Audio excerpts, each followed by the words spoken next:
আসসালামু আলাইকুম everyone, welcome to my page. কি অবস্থা সবার? আশা করছি সবাই অনেক ভালো আছেন। সো আজকে চলে আসলাম একটা নতুন ব্লগ নিয়ে। তো আমি যেহেতু নোয়াখালীর বউ, তো যারা নোয়াখালীর আছেন তারা রিলেট করতে পারবেন যে আপনাদের প্রায় সময়ই দাওয়াত থাকে, প্রায় সময়ই ফ্যামিলি গেট টুগেদার থাকে। তো আমি এই ব্যাপারটা খুব বেশি এনজয় করি। আমি কিন্তু নোয়াখালীর না, আমার বাড়ি হচ্ছে ব্রাহ্মণবাড়িয়া, বাট বিয়ে হয়েছে যেহেতু নোয়াখালী, তো এখন আমি ব্যাপারটা খুব এনজয় করি। তো সেরকমই একটা দিন ছিল সেদিন। তো আমি এখানে রেডি হয়ে নিচ্ছি, অনেক দিন পরে আমি এখানে শাড়ি পরি, আজিমও রেডি হয়ে নেয়। তো ছোট্ট একটা ব্লগ আপনাদের সাথে শেয়ার করছি, আশা করছি সবার অনেক ভালো লাগবে। তো রেডি হয়ে আমরা রেস্টুরেন্টে চলে যাই। আর এখানে আমাদের ফ্যামিলির সবাই ছিল, আমার ননদ, ভাসুর, তারপর জোহাইব বেবি, আমার আম্মু, মানে সবাই মিলে খুব ভালো একটা সময় কাটিয়েছিলাম। এটা কিন্তু বেশ আগের কয়দিনের ব্লগ, এখন আপনাদের সাথে শেয়ার করছি। তো এখানে খাওয়া দাওয়া চলে আসে, আর এখানে এই প্রন টেম্পোরাটা অনেক বেশি মজার ছিল। থাই স্যুপ আপনাদের কার কার পছন্দ? আমার তো থাই স্যুপ অনেক বেশি পছন্দ। আমি থাই স্যুপ পেলে মানে একদম পেট ভরে খাই। আমার আসলে সুপি টাইপের জিনিসপত্র খেতে খুব ভালো লাগে আর কি, লিকুইড টাইপের খাবার দাবার। তো এখানে জোহাইবও বসে খাচ্ছিল, ও চেয়ার টেবিল বাদ দিয়ে এখানে গিয়ে নিচে ফ্লোরে বসে খাচ্ছিল আর বাহিরের ভিউ এনজয় করছিল। ও এখন নিজের মতো করে আর কি এনজয় করতে খুব পছন্দ করে।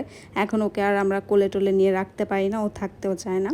তো এখানে এই যে অনেক খাবার দাবারের ভিডিও, এখানে খাওয়া দাওয়া করলাম। আর এখানে খাবার দাবার প্লাস এই প্লেসটা অনেক বেশি সুন্দর। আর এই রেস্টুরেন্টটা হচ্ছে আমাদের এক রিলেটিভ আপুর, মিথিলাপুর রেস্টুরেন্ট, এটা গ্যান্ডারিয়াতে।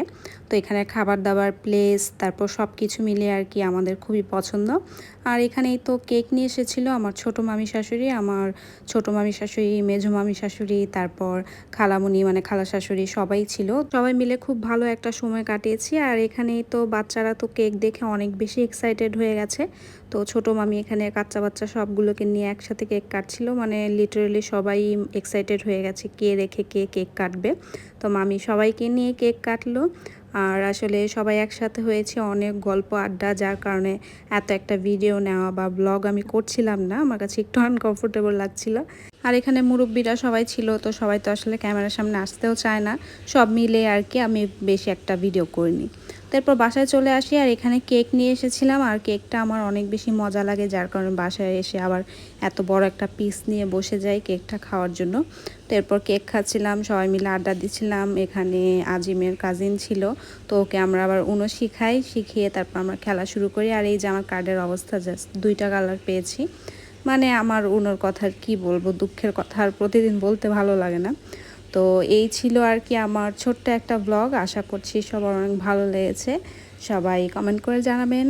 তো আজকে এখানে বিদায় নিচ্ছি, সবাই ভালো থাকবেন। আল্লাহ হাফেজ এভরিওয়ান।